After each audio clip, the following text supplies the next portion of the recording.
Direct ಹಾಕೊಂಬಂದ್ಬಿಟ್ಟೆ. ಎಲ್ರಿಗೂ ನಮಸ್ಕಾರ. ಸಂದೇಶ್ ಅವ್ರು ಆ್ಯಕ್ಚುಲಿ ನನಗೆ ಈ ಸಿನಿಮಾ ಹೇಗಾಯಿತು ಅಂದರೆ, ನಾನು ಒಂದು ಶೂಟ್ ಮುಗಿಸ್ಕೊಂಡು ಮನೆಗೆ ಬರ್ತಾಯಿದ್ದೆ. ಸಂದೇಶ್ ಅವರ ಒಂದು ಕಾಲ್ ಬಂತು. ಅವ್ರು ಹೇಳಿದ್ದು ನನಗೆ 5 ನಿಮಿಷದಲ್ಲಿ ನಿಮ್ಮ ಮನೆಗೆ ರೀಚ್ ಆಗೋಕ್ಕೆ ಎಷ್ಟು ಹೊತ್ತು ತೊಗೊಳುತ್ತೆ ಅಂತ ಕೇಳಿದ್ರು. ನಾನು ಒಂದು 10 ನಿಮಿಷ ತೊಗೋಬೋದು, ಮನೆಗೆ ಹೋದ್ಮೇಲೆ ನಾನು ಕತೆ ಕೇಳ್ತೀನಿ ಅಂದೆ. ಯೂಶ್ವಲಿ ನನಗೆ ಫೋನಲ್ಲಿ ಕತೆ ಕೇಳೋ ಅಭ್ಯಾಸ ಇಲ್ಲ, ಅದೊಂಥರ ಕಾನ್ಸಂಟ್ರೇಷನ್ ಇರಲ್ಲ, ಅಲ್ಲಿ ಇಲ್ಲಿ ಗಮನ ಹೋಗ್ಬಿಡತ್ತೆ. ನಾನು ಮನೆಗೆ ಹೋಗಿ ಕತೆ ಕೇಳ್ತೀನಿ, ಯಾಕಂದ್ರೆ ಅವ್ರು ಬರಬೇಕಿತ್ತು ಉಡುಪಿಯಿಂದ, ಬಟ್ ಆವಾಗ ತುಂಬಾ ಮಳೆ ಇತ್ತು, ಬರೋಕ್ಕಾಗಲಿಲ್ಲ. ಸರಿ ಓಕೆ, ಕತೆ ಶುರು ಮಾಡಿದ್ರು.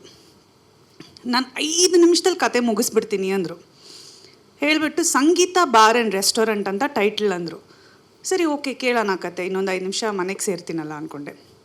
ಶುರು ಮಾಡಿದ್ರು. ನನಗೆ ನಿಲ್ಲಿಸಿ ಅಂತ ಹೇಳೋದಕ್ಕೆ ಮನಸ್ಸೇ ಬರಲಿಲ್ಲ. ಮನೆಗೆ ಹೋದೆ, ಕಂಟಿನ್ಯೂ ಮಾಡಿದೆ. ಆಲ್ಮೋಸ್ಟ್ 1.5 ಗಂಟೆ ನಾನು ಕತೆ ಕೇಳಿಸ್ಕೊಂಡಿದ್ದೀನಿ ಅವತ್ತು. ನಮ್ಮಮ್ಮ ಯಾರ ಹತ್ರ ಮಾತಾಡ್ತಿದ್ಯಾ ಕೇಳ್ತಾಯಿದ್ದೆ. ನಾನು ಶು ನಂಗೆ ಡಿಸ್ಟರ್ಬ್ ಮಾಡಿಬಿಡಿ ಅಂತ. ನನಗೆ ಫುಲ್ ಗಮನ, ನಾನು ನಿಜವಾಗ್ಲೂ ಫೋನಲ್ಲಿ ಕತೆ ಕೇಳಿಸ್ಕೊಳ್ಳೋಕೆ ಇಷ್ಟ ಇಲ್ಲ. ಬಟ್ ಸಂದೇಶ್ ಅವ್ರು ನರೇಟ್ ಮಾಡಿದಾಗ 1.5 ಗಂಟೆ ಫೋನಲ್ಲಿ ಕೂತ್ಕೊಂಡು ನಾನು ಕತೆ ಕೇಳಿಸ್ಕೊಂಡಿದ್ದೀನಿ. ಅದಾದಮೇಲೆ ನನ್ನ ಮುಖದಲ್ಲಿ ಒಂದು ನಗು ಇತ್ತು. ನಮ್ಮಮ್ಮ ಯಾರ ಹತ್ರ ಮಾತಾಡ್ತಿದ್ದಾಳೆ, ಯಾಕಿಷ್ಟು ನಗ್ತಿದ್ದಾಳೆ ಅಂತ. ಅಷ್ಟು ಅದ್ಭುತವಾಗಿ ಒಂದು ಕತೆ ಮಾಡ್ಕೊಂಡಿದ್ದಾರೆ. ನನಗೆ ತುಂಬಾ ಇಷ್ಟ ಆಯಿತು. ಐ ಥಿಂಕ್ ಓವರ್ನೈಟ್ ಡಿಸಿಷನ್ ನನಗೆ, ನಾನು ಈ ಸಿನಿಮಾ ಮಾಡಬೇಕು ಅಂತ ನಾನು ಡಿಸೈಡ್ ಮಾಡಿದ್ದು. ಆ್ಯಂಡ್ ಸಂದೇಶ್ ಅವ್ರು ಹೇಳ್ದಂಗೆ ಭಾಳಷ್ಟು ಜನ ಅಂದ್ಕೊಂಡಿದ್ದಾರೆ ನಾನು ಸಿನಿಮಾ ಮಾಡ್ತಿಲ್ಲ ಅಂತ. ಸೊ ಇವತ್ತು ಈ ಒಂದು ಪತ್ರಿಕಾಗೋಷ್ಠಿಯಲ್ಲಿ ಹೇಳ್ತಾರೆ, ನಾನು ಸಿನಿಮಾ ಮಾಡ್ತಿದ್ದೀನಿ, ಒಂದು ಮಲಯಾಳಂ ಸಿನಿಮಾ ಮಾಡ್ತಿದ್ದೀನಿ. ಇದಕ್ಕೆ ಮುಂಚೆ ನಾನು ತತ್ಸಮ ತದ್ಭವ ಸಿನಿಮಾ ಬಗ್ಗೆ ನೀವೆಲ್ಲರೂ ನೋಡಿದ್ದೀರಾ, ಬರೆದಿದ್ದೀರಾ. ಸೊ ಹಾಗೆ ಈ ಒಂದು ಸಿನಿಮಾದಲ್ಲಿ ನನ್ನ ಪಾದಾರ್ಪಣೆ ಆಯಿತು. ಆ್ಯಂಡ್ ನನಗೆ ಕುತೂಹಲ ಇದ್ದಿದ್ದು ಏನಂದರೆ, ಸಂಗೀತ ಬಾರ್ ಆ್ಯಂಡ್ ರೆಸ್ಟೋರೆಂಟ್ಗೂ 19ನೇ ಶತಮಾನದ ನನ್ನ ಪಾತ್ರಕ್ಕೂ ಏನು ಸಂಬಂಧ ಇರಬಹುದು ಅನ್ನೋದು. ಆ ಸಂಬಂಧ ಅದು ಏನು ಅಂತ ನೀವು ಅಫ್ಕೋರ್ಸ್ ಸಿನಿಮಾ ನೋಡಿದಾಗ ನಿಮಗೆ ಗೊತ್ತಾಗುತ್ತೆ. ಸೊ ನನಗೆ ಈ ಸಿನಿಮಾಲಿ ಈ ಪಾತ್ರ ನನಗೇನಕ್ಕೆ ಒಂಥರ ಫುಲ್ಫಿಲ್ಮೆಂಟ್ ಅಂತ ಅನಿಸ್ತಿದೆ ಅಂದರೆ, ನಿಮ್ಮೆಲ್ರಿಗೂ ಗೊತ್ತಿರೋ ಹಾಗೆ ನಾನು ಹೆಚ್ಚಾಗಿ ಮಲಯಾಳಮಲ್ಲಿ ಸಿನಿಮಾಗಳು ಮಾಡಿರೋದು. ಸೊ ಈ ಸಿನಿಮಾಲಿ ನಾನು ಕೇರಳ ರಾಜ್ಯದ ರಾಣಿ ಆಗಿ ಮಾಡ್ತಿರೋದು.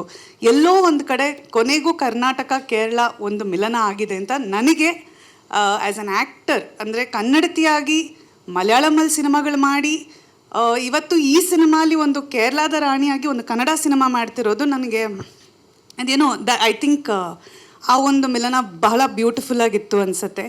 ಆ್ಯಂಡ್ ಇನ್ನೊಂದೇನೆಂದರೆ, ಅಫ್ಕೋರ್ಸ್ ಕೋಮಲ್ ಸರ್ ಅವ್ರ ಜೊತೆ ಸಿನಿಮಾ ಮಾಡ್ತಿರೋದು. ನಾನು ಮೊನ್ನೆ ಅಪ್ಪ ಜಗ್ಗೇಶ್ ಅಂಕಲ್ ಹತ್ರ ಮಾತಾಡ್ತಿರ್ಬೇಕಾದ್ರೆ ಫುಲ್ ಎಕ್ಸೈಟ್ಮೆಂಟಲ್ಲಿ, ಅಪ್ಪ ಪ್ಲೀಸ್ ಫೋನ್ ಕೊಡು, ನಾನು ಜಗ್ಗೇಶ್ ಅಂಕಲ್ಗೆ ಹೇಳಬೇಕು ನಾನು ಕೋಮಲ್ ಸರ್ ಜೊತೆ ಸಿನಿಮಾ ಮಾಡ್ತಿದ್ದೀನಿ ಅಂತ. ಅವತ್ತು ಕೋಮಲ್ ಸರ್ ಅಲ್ಲೇ ಇದ್ದರು. ಸೊ ಅವ್ರ ಹತ್ರ ಮಾತಾಡಿದ್ದು ಭಾಳ ಖುಷಿ ಆಯಿತು. ಅಂದರೆ ಯಾವತ್ತೂ ಅಂದ್ಕೊಂಡಿರಲ್ಲ, ಲೈಕ್ ಓಕೆ ಅವ್ರ ಜೊತೆ ಒಂದು ಸಿನಿಮಾ ಮಾಡಿದಾಗ ಯಾವ ರೀತಿ ಪಾತ್ರ ನಾನು ಮಾಡ್ಬೋದು ಅನ್ನೋದು. ಕೆಲವುದು ಐ ಥಿಂಕ್ ಬರ್ದಿರತ್ತೆ ಅನಿಸುತ್ತೆ, ಕೋಮಲ್ ಸರ್ ಜೊತೆ ನಾನು ಇಂಥ ಸಿನಿಮಾಲಿ ಇಂಥ ರೀತಿಯಾದ ಒಂದು ಪಾತ್ರವನ್ನೇ ಮಾಡಬೇಕಿತ್ತು ಅನ್ನೋದು. So I am very happy. Of course Sandesh ಅವ್ರ ಬಗ್ಗೆ ಹೇಳಬೇಕು, ಭಾಳ ಸಿನ್ಸಿಯರ್ ನಿರ್ದೇಶಕ ಅಂತ. ಅವ್ರ ಕತೆ ನರೇಟ್ ಮಾಡಿದ್ದ ರೀತಿಯಲ್ಲೇ ನನಗೆ ಗೊತ್ತಾಗುತ್ತೆ. ಆ್ಯಂಡ್ ಐ ಥಿಂಕ್ ನನಗೆ ಒಂದು ನಟಿಯಾಗಿ ಅವರ ನಿರ್ದೇಶನದಲ್ಲಿ ಆ್ಯಕ್ಟ್ ಮಾಡೋದಕ್ಕೆ ಅವ್ರು ಕೊಟ್ಟಿರುವಂಥ ಒಂದು ಆಪರ್ಚುನಿಟಿಗೆ thank you very much Sandesh ಅವರೇ. I am looking forward to it. ಯಾಕಂದರೆ ನೀವು ಹೊಸಬ್ರಾಗಿರ್ಬೋದು ಅಥವಾ ನಾವೊಂದು 10 ಸಿನಿಮಾ ಜಾಸ್ತಿನೇ ಮಾಡಿರ್ಬೋದು, ಅದು ಯಾವತ್ತೂ ಮ್ಯಾಟರ್ ಆಗಲ್ಲ. ನಿಮ್ಮ ಟ್ಯಾಲೆಂಟ್, ನಿಮ್ಮ ಒಂದು ಸಿನ್ಸಿಯರಿಟಿ, ನೀವು ಎಷ್ಟು ಈ ಸಿನಿಮಾಗೋಸ್ಕರ ಮಾಡ್ತಿದ್ದೀರಾ ಅಂತ ನಾವೆಲ್ಲರೂ ನೋಡಿದ್ದೀವಿ. ಸೊ ನಮಗೆ it's an honour to act ನಿಮ್ಮ ಡೈರೆಕ್ಷನಲ್ಲಿ. ಆ್ಯಂಡ್ ನಮ್ಮ ಪ್ರೊಡ್ಯೂಸರ್, ಥ್ಯಾಂಕ್ ಯು ಸರ್. ನೀವು ಬಂಡವಾಳ ಹಾಕದೇ ಇದ್ದಿದ್ರೆ ನಮ್ಮೆಲ್ರಿಗೂ ಈ ಸಿನಿಮಾ ಆಗ್ತಿರ್ಲಿಲ್ಲ. Thank you very much. And all my co actors, Anusha, Siri ಅವರು, everyone sir, Math sir. So ಎಲ್ಲ ಹಿರಿಯರ ಜೊತೆ, ನಮ್ಮ ಎಲ್ಲ ಕೊಲೀಗ್ಸ್ ಜೊತೆ ಒಂದು ಒಳ್ಳೆ ಸಿನಿಮಾ ಮಾಡುವಂಥ ಒಂದು ಆಪರ್ಚುನಿಟಿ ಇದು. ಸೊ ಎಲ್ರಿಗೂ ಆಲ್ ದ ವೆರಿ ಬೆಸ್ಟ್. ಒಂದು ಹೊಸ ಒಳ್ಳೆ ಸಿನಿಮಾ ಶುರು ಮಾಡ್ತಿದ್ದೀವಿ. ಮಾಧ್ಯಮ ಮಿತ್ರರಿಗೆ, ಪತ್ರಕರ್ತರಿಗೆ ಆ್ಯಸ್ ಆಲ್ವೇಸ್ ನಿಮ್ಮ ಬೆಂಬಲ ನಮ್ಮ ಜೊತೆ ಇರಬೇಕು ಅಂತ ಕೇಳ್ಕೊತೀನಿ. Thank you.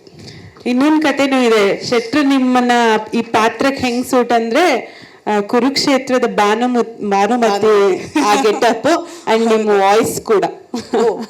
ಅದು ಹೇಳಲಿಲ್ಲ ನೀವು ನನಗೆ ಅವತ್ತು. ಎಸ್, ಹೌದು. Okay, all the very best ma'am. Thank you so much. Any questions? Questions ಯಾರ್ದಾದ್ರು ಪ್ರಶ್ನೆಗಳಿದೆಯಾ? Okay thank you so much ma'am, all the very best. Thank you. So ಈಗ